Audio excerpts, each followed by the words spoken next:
Ողջույն սիրելի հետևորդներ, ողջույն նրանց, ովքեր հենց հիմա պատահաբար միացան իմ ալիքին։ Այսօր ես ձեզ ներկայացրեմ մի հրաշալի խորիզի բաղադրատոմս, որը կա այս մածունով գաթայի մեջ։ Այն յուրահատուկ է, շատ համեղ է, տարբերվող է, մի խոսքով արտակարգ խորիզ է։ Դուք դա տեսնելուց հետո կարծում եմ այլևս առաջվա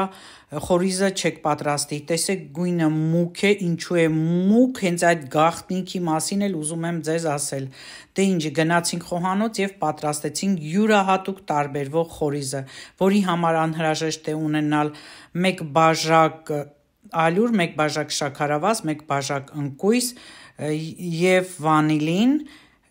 կարագ։ Իհարկե քունջութները դրանք գաթան ձևավորելու համար է նախատեսված։ Բաժակի չափը 300 մլ ջուրն է,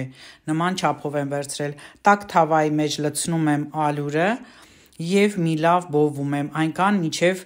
գույնը կամաց մքանա։ Անընդհատ խառնում ենք, որպեսզի չայրենք ալյուրը։ Ալյուրը նախապես մաղում ենք, հետո ենք տաքացնում, որպեսզի թթվածնով հագեցնենք։ Երբ արդեն գույնը մուգացել է, ավելացնում ենք 100 գրամ կարագը։ Կարագը մի լավ հալվելուց, տրորելուց հետո արդեն տաք վիճակում այն լցնում ենք համապատասխան ամանի մեջ։ Իսկ մինչ կկարմրի ալյուրը եւ կխառնվի կարագի հետ, այդ ընթացքում ես արագ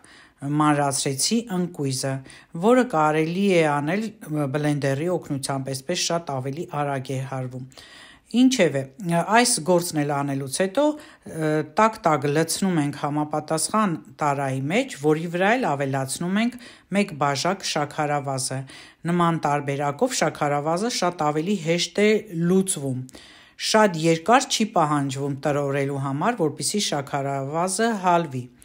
Նման խորիզ պատրաստել են Տավուշի եւ Լոռվա շրջաններում, եւ այն գրեթե մոռացվել է, բայց պատրաստեք մեկ անգամ եւ ինքներդ կհամոզվեք, որ ինչքան համեղ է։ Եվ այսպես գթալով լավ խառնելուց հետո, երբ արդեն տեսնում ենք, որ շաքարավազը հալվել է, ավելացնում ենք վանիլին, նորից խառնում ենք եւ վերջում արդեն ավելացնում ենք մանրացված ընկույզը։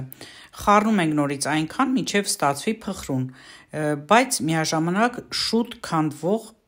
ուրեմն հիմա ես ձեզ ցույց կտամ եւ սրանով կավարտեմ այս հրաշալի խորիզի պատրաստման բաղադրատոմսը։ Լավ մնացեք, ցտեսություն։